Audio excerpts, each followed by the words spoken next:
दोस्तों नमस्कार। लॉकडाउन के बाद देश में विभिन्न व्यवसाय भी ओपन होने लगे हैं और एक सप्ताह के बाद में हम जानने की कोशिश कर रहे हैं कि जो ब्यूटी एंड प्रोफेशन से जुड़े हुए लोग हैं वो क्या सोचते हैं, उनके व्यवसाय में लॉकडाउन के बाद वो क्या महसूस कर रहे हैं। ये सब जानने के लिए हम आज उदयपुर में प्रभात सैलून और स्पा सेंटर पर हैं और यहाँ हम अशोक जी से बात करेंगे।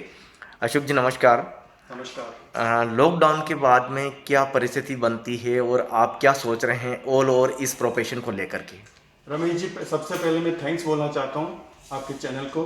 आपने जो सवाल किया कि लॉकडाउन के बाद क्या स्थिति है, मैं आपको बताता हूँ।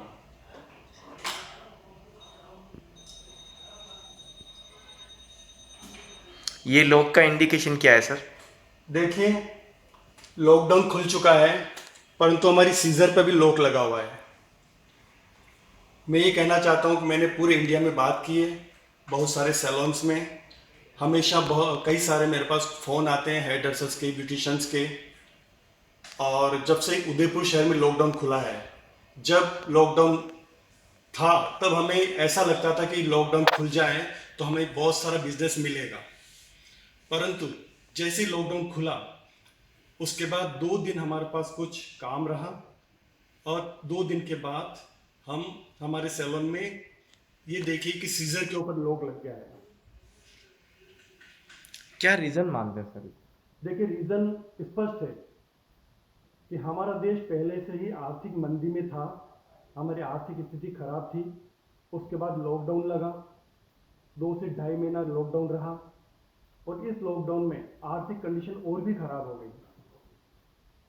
अब हमारे पास हमारी बिजली का बिल, हमारा सैलून का, घर का किराया, हमारी ईएमआई, हमारे जो स्टाफ उनके सैलरी, और इस तरह से पूरे इंडिया में पूरे जो हर वर्ग के लोग हैं, सभी को प्रॉब्लम्स हो रही है। तो मेरा सोचना है कि 2-3 ऐसे कारण हैं जिससे कि हमारे पास क्लाइंट नहीं है और हमारी सीजर पे लॉक लगा हुआ है कि इसको हम काम में नहीं ले पा रहे हैं। यदि ये चलेगी तो हमारे जेब के अंदर पैसा आएगा और हमारा आर्थिक विकास होगा। परंतु आज तो हमारे जो लोगों में डर है, इस तरह से डर पैदा कर दिया गया है कोरोना को लेकर कि एक तो डर है, दूसरा आम जनता की जेब के अंदर पैसा नहीं है, वो सैलून पे आके खर्च नहीं करना चाहते हैं। तीसरा कारण तीसरा कारण ये है कि अभी जनता को कहा गया है कि आपको कोरोना के साथ जीना है। और जब लॉकडाउन हुआ था तब हिंदुस्तान में बहुत ही कम कोरोना के केस थे। जब लॉकडाउन खुला तो ये केसेस लाखों में हो गए। तो इस कंडीशन में जब पब्लिक को लगने लगा है कि बीमारी बढ़ रही है, कोरोना वायरस फैल रहा है, बीमार ज़्यादा हो रहे हैं, तो वो सोच रहे हैं कि जो पैसा हम बचा के रखें, क्या पता हमारे घर के अंदर बीमारी आ जाए या फिर से लॉकडाउन लग जाए, तो हमें अननेसेसरी खर्च नहीं करना है। और रमेश जी, मैं आपको बताना चाहता हूँ कि हेयर कटिंग करना, ब्यूटी पार्लर में जाना इतना ज़रूरी नहीं है जितना लोगों के लिए रोटी ज़रूरी है। उनकी अनिवार्य आवश्यकता है, बुनियादी आवश्यकता वो अपनी पूरी करने के लिए अपना ध्यान केंद्रित किए हुए हैं। इसीलिए सैलून्स के अंदर भी वही लोग आ रहे हैं जिनको बेसिक काम करवाना है, हेयर कट करवाना, रूट टचअप करवाना है, बेसिक कलर करवाना है, आईब्रोज बनवाना है, हेयर कट ट्रिमिंग करवाना है। इसी तरह के कस्टमर हमारे पास आ रहे हैं। तो ये एक सही बात है कि पहले जिस तरह से लोग ब्यूटी सेंटर की सर्विस लेते थे, मेकअप वगैरह, वो सब अभी नहीं है। देखिए, अभी शादियां से भी कैंसिल हो चुकी है, कोई भी समारोह होना पॉसिबल नहीं है। तो हम खुद समझते हैं इस बात को कि ऐसा पॉसिबल नहीं हो नहीं सकता है। अच्छा, सरकार से क्या चाहते हैं सर? देखिए, ये जो आज हालात हैं, ये इतने खतरनाक और गंभीर हालात हैं कि पूरे इंडिया में लोगों के जेब में, जो बहुमत लोग हैं उनके जेब के अंदर पैसा नहीं है। और हमारा जो बिजनेस है असंगठित क्षेत्र में आता है। हमारा ब्यूटी उद्योग संगठित नहीं है, क्योंकि सबके अपने अपने इंडिविजुअल इंडिविजुअल सैलून्स हैं।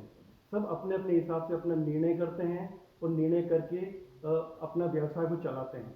तो हमारे व्यवसाय को एक होने की आवश्यकता है। हम सबको एकजुट होने की ज़रूरत है। हम एक होकर ही अपनी समस्याओं का समाधान कर सकते हैं। और समस्या का समाधान ये है कि हम थोड़े से लोगों के लिए तो हमारे सामाजिक हम काम कर रहे हैं, जी ये जैसे कि राशन की व्यवस्थाएं करना, खाने की व्यवस्था करना, किसी की हेल्प करना, मास्क का डिस्ट्रीब्यूशन करना, हमें हेयर ड्रेसर्स को कुछ सामान चाहिए तो उसको ला कर देना। ये बहुत सारे लोग हमारे हेयर इंडस्ट्री में इतने अच्छे लोग हैं कि सभी मिलकर एक दूसरे की मदद कर रहे हैं। पर लोगों की जेब में पैसा नहीं है। जब कोई भी समस्या जनरल होती है, आम लोगों के अंदर होती है, तो इसका मतलब ये है तो उसकी समस्या का समाधान सरकार को करना है। हमारी भारत सरकार को हमारी समस्या का समाधान करना है, क्योंकि वो ही ऐसे लोग हैं जो चुनाव में आते हैं और हमसे बहुत सारे वादे करते हैं कि हम दूध की नदियां बहा देंगे, आपके अच्छे दिन आएंगे, आपका जीवन हम यहाँ पे स्वर्ग बना देंगे, आपके लिए बहुत सारा काम करेंगे। तो आज उम्मीद हमें है भारत सरकार से कि भारत सरकार पूरे हिंदुस्तान के लोगों के जेब के अंदर प्रति व्यक्ति लगभग 7 से 8 महीने तक 8 से 10 हज़ार रुपये उनकी जेब में डाले। प्रत्येक नागरिक का कह रहा हूँ मैं, केवल मैं ब्यूटी इंडस्ट्री की बात नहीं कर रहा हूँ। प्रत्येक नागरिक के जेब में पैसा डाले, वो होगा तभी ये समस्याओं का समाधान होगा। मैं ये बताना चाह रहा हूँ कि ऐसा नहीं कि हम सरकार से भीख मांग रहे हैं, हम भीख नहीं मांग रहे हो, नहीं गिड़गिड़ा रहे हैं। हमारा अधिकार है, हम देश के नागरिक हैं। और जिस तरह से अमरीकी सरकार, यूरोप की सरकारें वहाँ के नागरिकों की जेब में पैसा डाल रही है, उनकी मदद कर रही है, उसी तरह से भारत सरकार को भी करना चाहिए। यदि एक बार 500 हज़ार रुपये किसी लोगों के जेब में डाले हैं तो उससे कुछ होने वाला नहीं है। इसलिए ये बात समझना जरूरी है कि अच्छा अमाउंट प्रत्येक जनता के प्रति व्यक्ति लोगों के जेब में जाना चाहिए, तभी देश का विकास होगा, व्यापार आगे बढ़ेगा और हमारे देश की उन्नति होगी। तो देखिए दोस्तों, ये बिल्कुल सही बात है कि सैलून खाली पड़े हुए हैं। ये तस्वीर आपको बता रहा हूँ मैं, ये पार्लर है जिसमें पूरी तरह से खाली नज़र आ रही है, चेयर नज़र नहीं, बिल्कुल खाली हैं। और सबसे बड़ी समस्या है जैसे कि लोगों की जेब में पैसा नहीं है, लोग अपनी आवश्यकता को समझ कर उस पर खर्च करना चाह रहे हैं। और अशोक जी ने जिस तरह से अपने प्रोफेशन को लेकर के प्रॉब्लम्स को बताई, ये ऐसी प्रॉब्लम भारत में अभी करीब करीब सभी प्रोफेशन में देखी जा रही है। लेकिन ये सैलून जो है वो पूरी तरह से खाली पड़ा हुआ है, और यहाँ के जो ओनर हैं वो अपनी प्रॉब्लम्स को बयां कर रहे हैं। और अब ये लोग कैसे खुलेगा सर, ये लोग कैसे खुल सकता है?